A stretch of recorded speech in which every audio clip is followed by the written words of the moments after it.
We heard at the top of the show from Eddie Gabor, who said, you can invest in a market bubble. The problem is when it bursts. Let's get more from Rebecca Teltscher, portfolio manager at Newhaven Asset Management. Rebecca, thanks very much indeed for joining us. Do you think are people just investing with rose-colored glasses, thinking the AI boom will keep running and running?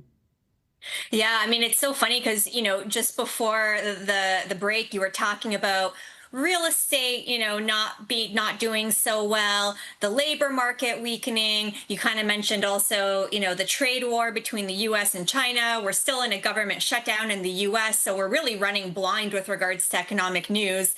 But what does that you would think that would translate to a weakening market, and not at all. I mean, markets just keep ramping higher and higher, and it's just, the more the market runs, the more it feels like manic buying, and it just feels like we're getting so close to bubble territory.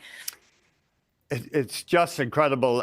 You have a couple of ideas in energy generation, but isn't it interesting? You probably noticed that the AI companies are now measuring their investment in the amount of electricity it'll be consuming, these data centers. Absolutely. I mean, so again, investing in this market is really tough because, so many stocks are fully valued or overvalued. And, again, we're dividend yield investors. It's getting harder and harder to find strong dividend yield when stock prices keep soaring, higher than what the dividend growth that's being produced.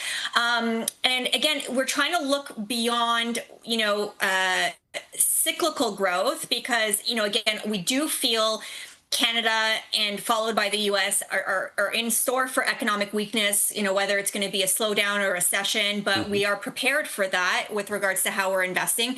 And so we're looking for ideas that we can invest in on stocks that are a little bit more reasonably priced, and sectors that have secular growth, that even if we are going to a period of weakness, that the secular growth will withstand whatever it could happen in the short term. So our main idea is power consumption and the amount of power and electricity needed to fund not just AI, and AI is a huge part of it with, AI growth, data centers, the amount that these chips are producing, the amount of electricity these chips produce to run. But also, you're looking at reindustrialization, reshoring of industrial production in North America that uses a huge amount of electricity. You're also looking at, the changing of what kind of electricity is being used. So, 20 years ago, there was coal plants. Those are coming offline, getting replaced with renewables. And renewables are great, but they're not as reliable. And so you're also, in addition to renewable growth, wind and solar, you're also going to need, reliable base load growth. And that's going to be in the form of nuclear or natural gas. And so, I'm not exactly sure who the winners and losers of AI are going to be. I don't know who the winner and losers of, electric vehicle productions are going to be. I just know that they all use a lot of power, and so that's how we're playing that space. So one name, we'll gallop through a few names. Brookfield Renewable, obviously a major global player there, and also Northland Power, huge in wind. And then we'll put up those stocks. And then more conventional electricity sellers, Fortis and Emera.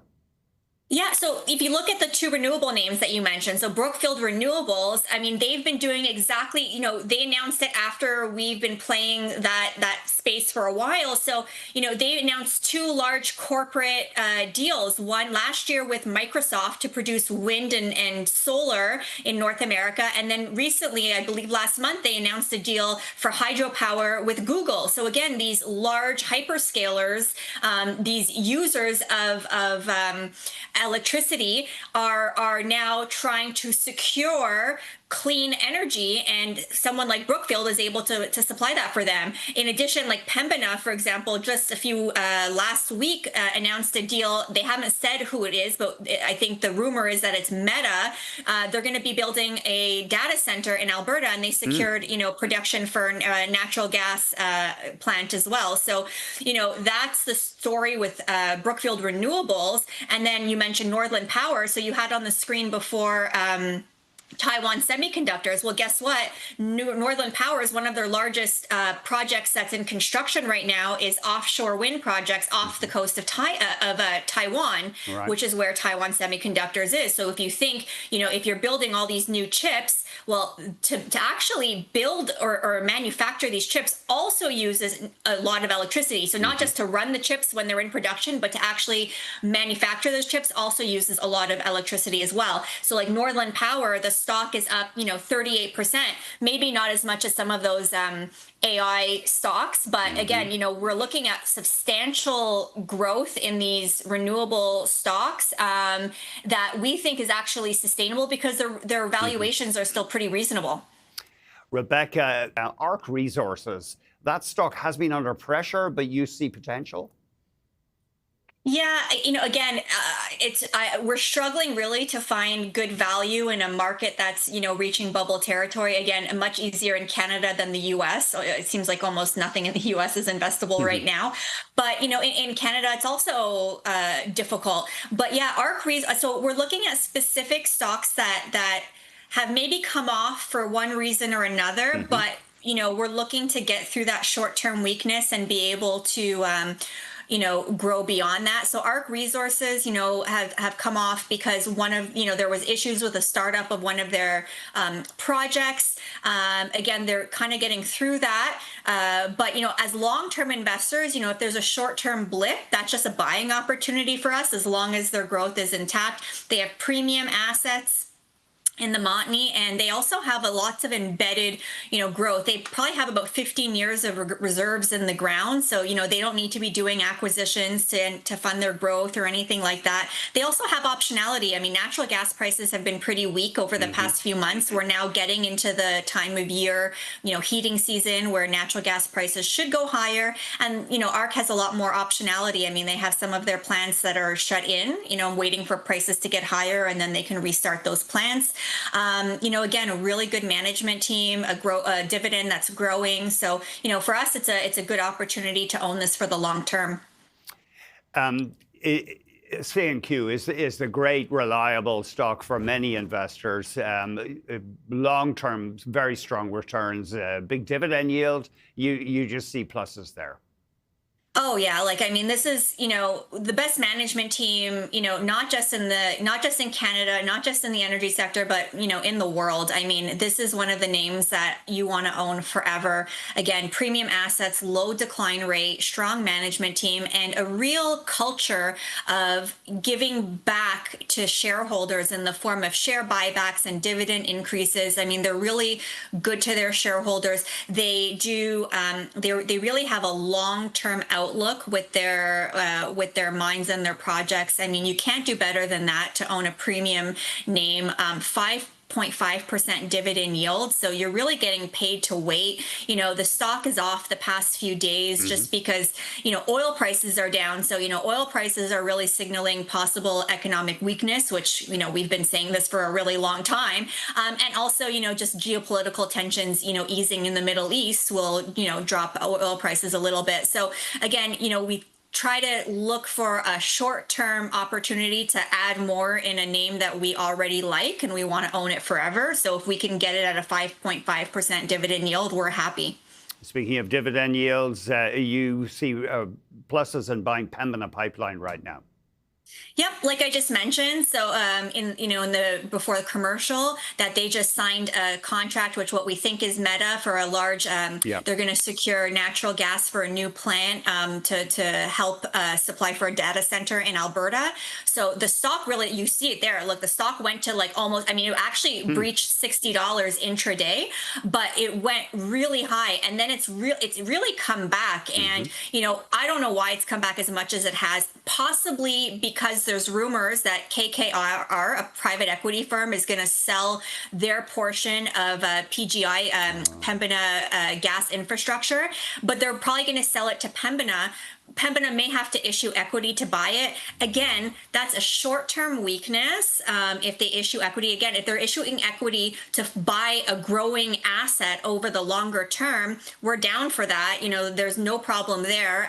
There'll be some short-term weakness if there's, a little bit of dilution in earnings. But, if you're buying something that's going to grow and being backed by long-term contracts, we're happy to continue to own it. So, again, this market, it's very difficult to find good value. And these are just some examples of names that have had short-term situations affect their stock price temporarily, but that could create a good long-term opportunity. And there's fewer of those opportunities right now in a market this expensive.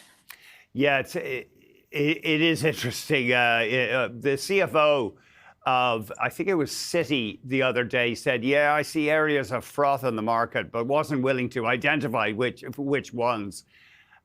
It's interesting. Yeah, it's a self-fulfilling prophecy.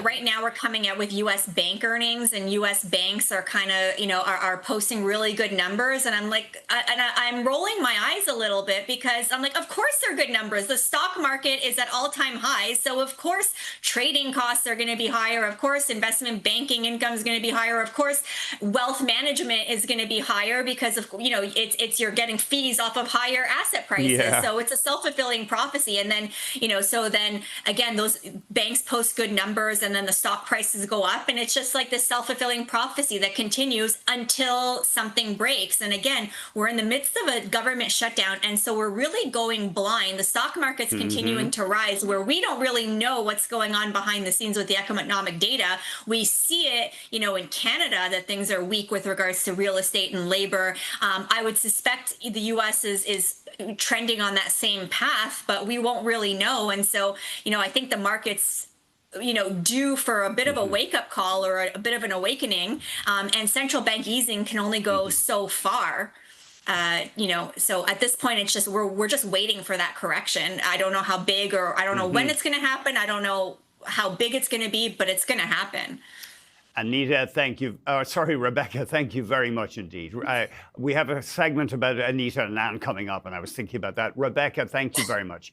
No problem. Rebecca Teltscher, portfolio manager at Newhaven Asset Management.